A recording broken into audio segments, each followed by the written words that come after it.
Want your phone to switch to work mode the moment you step into your office?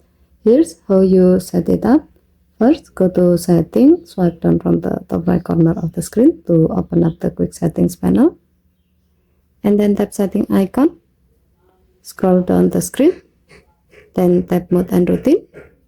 In the Mode section, tap Work. Tap Turn on automatically. Choose Place. Select Pick a Place. Tap the search bar. Type your office.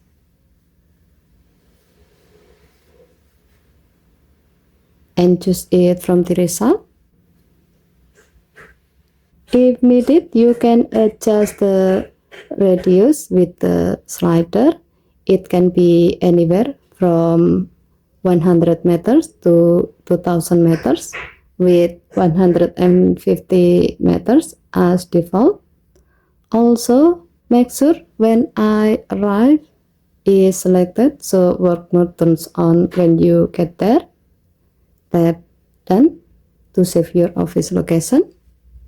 And then tap Done again to save your work mode setting. With this setup, now every time you arrive at your office, your phone will instantly switch to work mode and all settings you have configured in this mode will be automatically applied. Okay, thank you for watching. Please help to like and subscribe. Have a nice day.